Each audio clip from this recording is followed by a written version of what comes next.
Hey everyone, me Kevin here with the latest update on the stimulus negotiation, a new leverage flowchart, timeframes, and some changes beginning today, along with, of course, COVID updates. First, Friday's unemployment report was a banger for the country. Even though when I reported this Friday morning, I talked about some concerning devils in sort of the details of the report, multiple reports are in that every day, Democrats wait to agree on a smaller bill. Their ability to negotiate gets smaller and smaller and smaller, mostly because of headlines like unemployment now being at 8.4%, which many economists did not expect to happen until at least the end of the year or beginning of next year.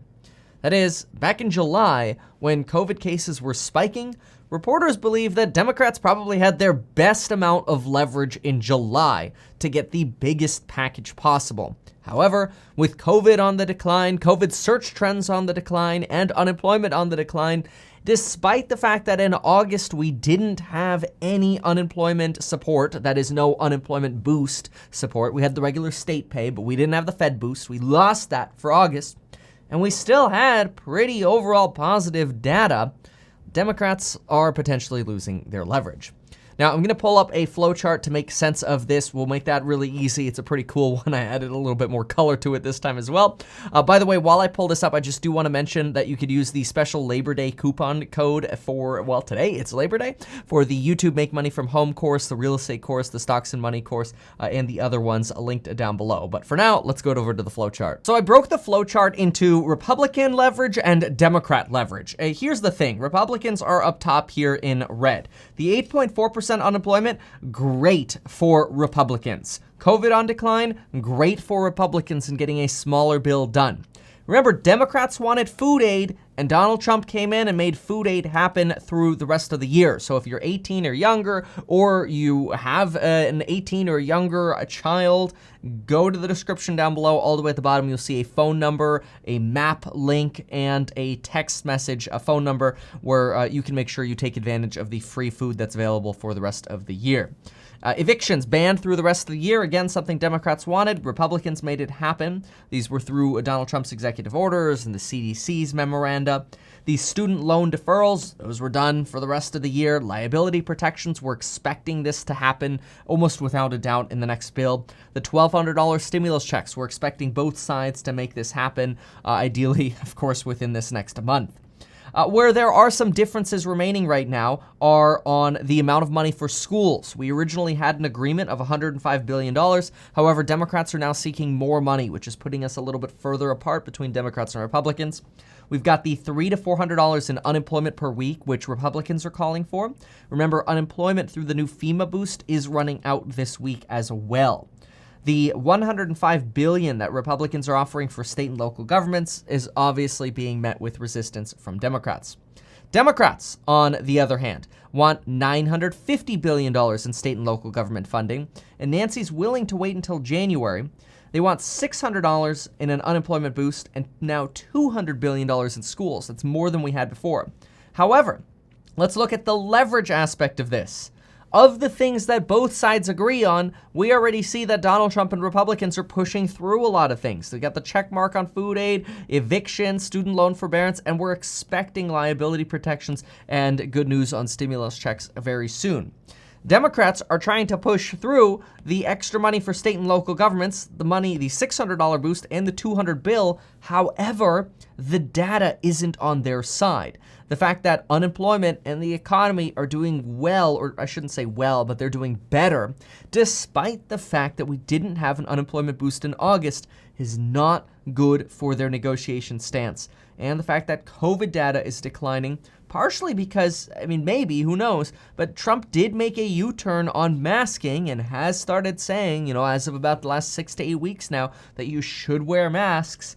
We're seeing less and less COVID cases as well, and hopefully that trend continues. We don't see any kind of crazy changes post-Labor Day a week here. So I think all of us are kind of like knock on wood for the next 2 weeks.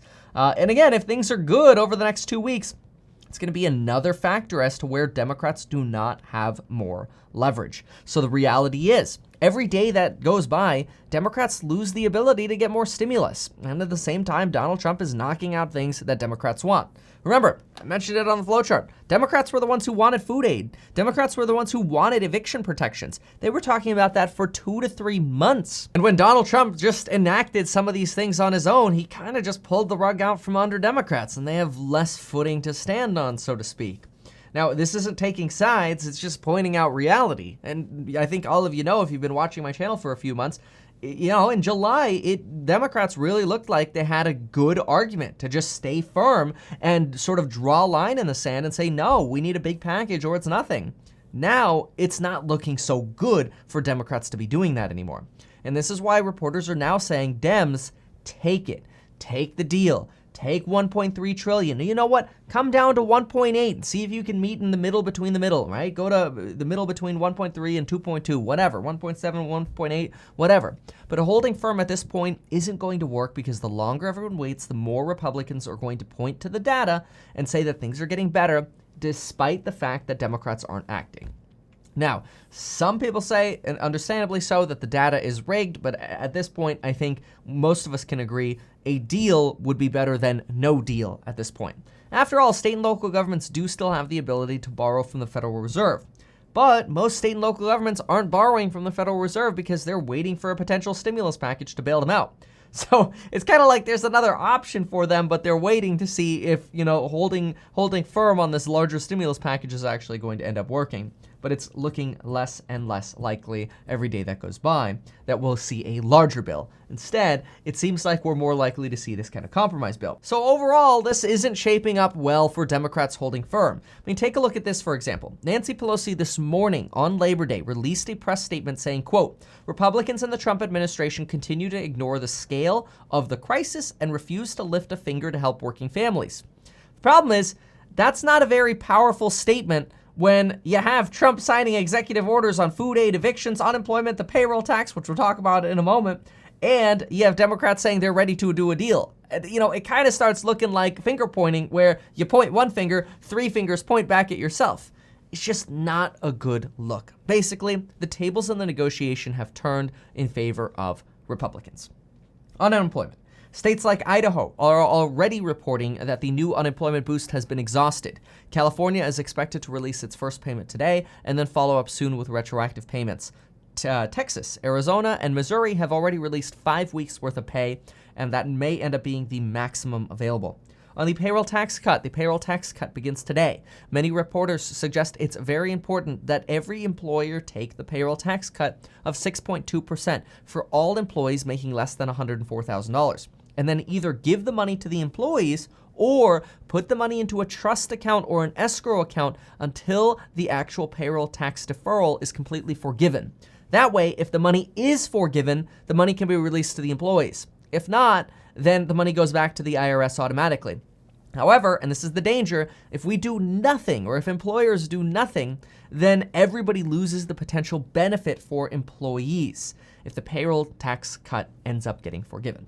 So remember, if you use the tax cut, you have about a 50% chance of keeping the money. So you may as well save the money, put it into some account somewhere, and if it doesn't get forgiven, pay it back to the government. If it does get forgiven, you keep it.